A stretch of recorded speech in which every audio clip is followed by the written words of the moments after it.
Hi, Minster here. Here's my first character on the Prophecy Hardcore League, a Templar Inquisitor Arc build. It spends a lot of resources on attack and cast speed to be really quick. Before this character blasts its deadly chaining arcs, it sets down an Orb of Storms. Orb of Storms gives power charge on crit, onslaught on shocked kill, and frenzy on frozen kill. By doing so, it saves a curse slot for Assassin's Mark and the flask slot for onslaught. The frenzy is just a nice bonus. I tried out Culling Strike and Chain, but the occasional frenzy charge is best. A lot of lightning damage is converted to cold with the unique Brotherhood ring. As you can see, it gets really speedy with Foul Haste on top. Arc is linked to faster casting, Spell Echo, Blood Magic, Life Leech and Iron Will.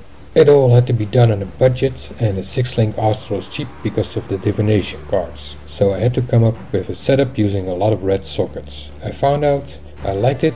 It's not over the top damage wise, but it's really steady. The gems are still low level and missing quality. The crit chance is low, and that's why a diamond flask is mandatory. My computer has some troubles with Herald of Ice explosion, so if I cannot fix it, it might have to be replaced with something else. Putting down Orb of Storms seems like a handicap, but it's really not that bad when casting that fast. It's not mandatory, sometimes when you need to, you can skip it. In the meanwhile, you're getting all the charges. Power, Endurance and Frenzy. Decent crit chance. The crit chance needs to be high so you can penetrate all resistances on a critical hit. The other keynote is perfect for zapping around with whirling blades and stopping to cast. The speed is amplified a lot. Decent defenses, especially with Fortify up. Since I solo predominantly, I went live and armor, so I could have an easier time soloing lab. This is hardcore after all.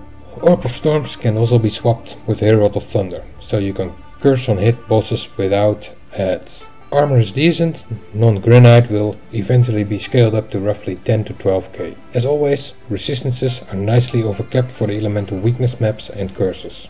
The skill tree picks up all the sweet notes, life, crit and AoE. AoE is nice even for arc builds, normally you only take it with ball lightning, but with Orb of Storms and the heralds, it's really good to have. My jewels are kinda crappy. My future skill nodes will be armor and life and endurance charges. My strength is rather high for my level and gear. It nicely double dips on my life and spell damage. Since I do not have a lot of elemental spell damage, it scales up my arc pretty high. Talking about defenses, I took the skill node Mind over Matter.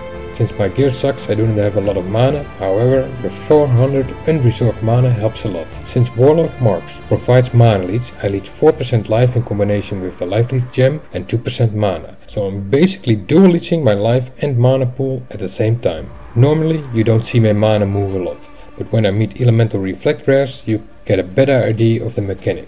It soaks up a lot of damage, and since the rare wasn't cursed, because I stopped to talk and let the Herald of Thunder run out, the rare was not cursed with Warlock's Mark. Otherwise you see a yo-yo effect. Having no mana because of damage is not a problem, since Arc is linked to Blood Magic and Whirling Blades is really cheap. The little mana the other skills need is regen really fast. All in all, a straight meat and potatoes build with a really fast clear speed, and it will be interesting to see how far this character can get and what fresh ideas I get along the way. See ya, and thanks for watching.